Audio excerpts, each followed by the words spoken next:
Boom! What's going on, guys? My name's Zach and welcome back to another episode with me, and today we're doing episode 3 of Tips and Tricks, which we're going to focus on what software you need to actually capture footage of Eve or any other game of that matter. So the two main ones is Fraps and the other one is Dxtory, and they've both got really good pros and cons about them. And I'm just going to give you a very brief look into what settings I use and just a brief talk about the programs themselves. So let's start with Fraps. I think this is the most the popular one in recent years anyway.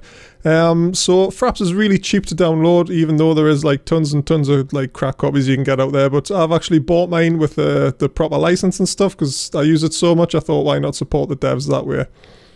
And the main tabs here, it's pretty much self-explanatory. You can have it starting when Windows starts, or like always on top, or minimize, whatever you want to do. That's personal preference.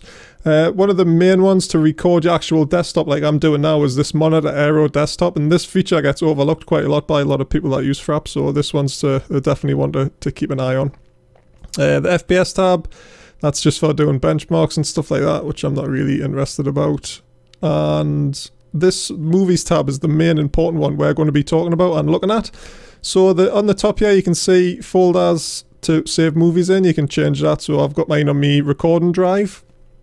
Obviously Fraps E, whatever it's called.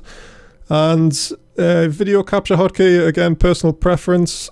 The video capture settings, now this is one of the things which is very important as well. So generally I would keep it at 30 FPS because once you upload it to YouTube it's going to stay at 30 FPS no matter what. So even if you record at 120 and you save it as 120, as soon as it hits YouTube it's going to be better 30. So that's going to keep the file sizes down. And one of the cons about Fraps is that the file sizes are epic, like just gigs and gigs worth of video.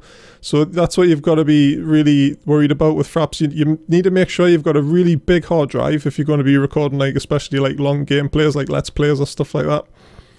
And be prepared to be like processing a lot, especially in After Effects and stuff, because of these like big file sizes. So like RAM previews and things like that, they might take a little bit longer.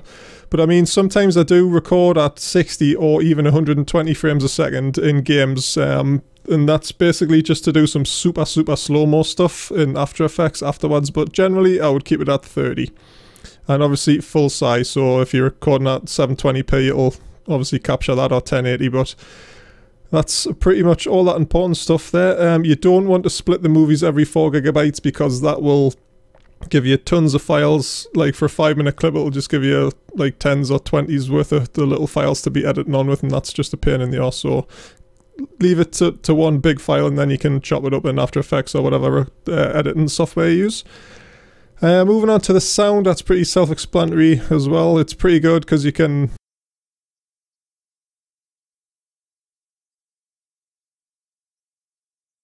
but I normally just leave mine on like all the time.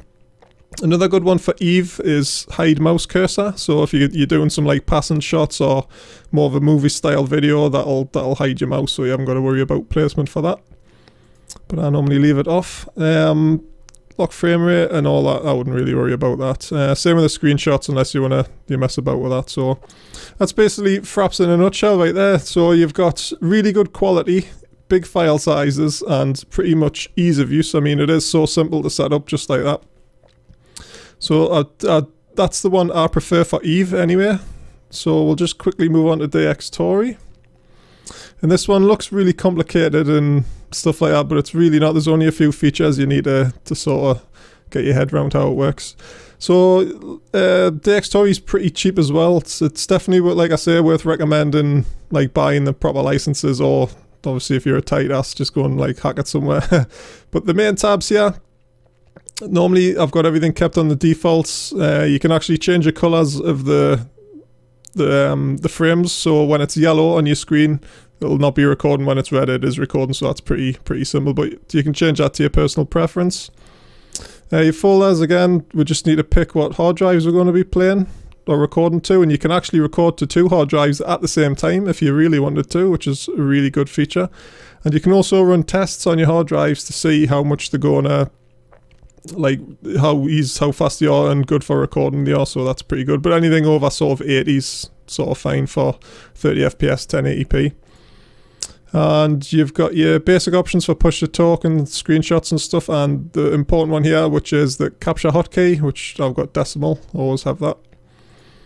And this is again the important screen, the recording screen. So the codec, which you'll probably start with, is the Dxtory codec, and that's fine. I've had no complaints myself about using this codec, but the file sizes do tend to get a little bit big if you leave it on for absolutely ages. So there is one you can actually download called Lagareth Lossless, and this is a really good, a really nice compressed file, AVI file, and it's got really good quality as well.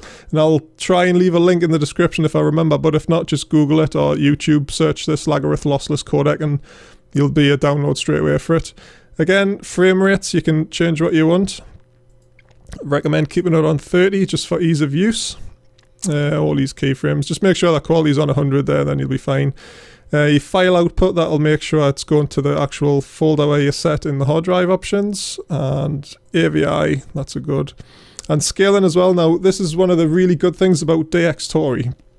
So say you're playing a game at 1080p, but you don't want to actually record in 1080p, you can actually set this to record at whatever resolution, so you could change that to 720p, but you would still be able to play in 1080p but record at smaller like file. So the file size would be smaller and it would be less drag on your system. So that's pretty cool indeed. I really like that feature about that, even though I don't use it personally. I normally just leave it at 100%, so it's always capturing what I'm actually playing, like 1080p or whatever. So that's really nice. The rest of the options, you'll probably end up looking something like this first. So you've got your record sound, you can pump out like from whatever speakers you're playing, and you can actually add your microphone in just by doing this. So we'll just select my Yeti, just make sure that's ticked on sound, pick your rates and all that stuff, and happy days, the way to go. I mean, it's really simple to use. And Dxtory does actually record multiple layers of audio where Fraps doesn't. So on your files you'll have one, this will be a separate layer, so it'll be all your game sounds or people talking on TeamSpeak, and this one will be, obviously because I've set this one as me Yeti, I'll only hear my voice on the video, so I can like raise my voice, lower my voice and stuff in the editing software, which is really nice. And that's one of the big things about why people prefer Dxtory, because if they've got loads of sound inputs when they're editing, it's like I say, it's really easy to mess around with the audio settings and stuff. So that's Dxtory and Fraps in a nutshell. Hope you got through that, my little rambling there with a little idea of what to use. And just some final thoughts on both Fraps and Dxtory, guys. So for EVE Online, when I'm recording that, I always use Fraps. I never ever use Dxtory, and I just feel as though Fraps gives you a little bit more quality over Dxtory, which in Dxtory I only use that for recording first-person shooters like PlanetSide, Battlefield, etc, because you don't really get that performance hit, even though I don't feel it too much anyway, because I've got a pretty decent rig, but every FPS counts when you're shooting people in the face. And also the pair of them really rely heavily on having a clean hard drive. So get yourself a cheap hard drive, guys, just like even a terabyte or a 500 gig one, and just get it formatted and just only use that drive to record on. And this will improve your recording performance massively, like without a doubt, like no bullshit. That's the best tip I can give you. Just have a clean drive. And also like for editing and stuff, it makes it really easy because everything's obviously together in the folders and that. But yeah, next episodes coming up we're going to be taking a look at some hard drives, maybe some cheap ones from, I'll try and get some off the NCIX sites, and some from overclockers, just to give some examples of hardware you might need and what sort of rigs you need for like decent recording. Because I know, like in the past when I haven't had a really good PC, it's been a really struggle to make vids, and it gets pretty frustrating. And also coming up in the episodes, we've got zaqq, who's done the audio feature for us, and that's pretty awesome, how to get your audio sounding absolute beast using Audacity. So thanks for that. Keep an eye out for that. That'll be coming up. And let's have a look here. I've got the list. So I'm going to take you through the basics of editing with music as well in episode 5, encoding for YouTube episode 6, and especially encoding for slow upload speeds, just to make it a little bit easier for yourselves. So that's pretty much it, guys. That's episode 3, Fraps at Dxtory, and the answer is I use both for different purposes.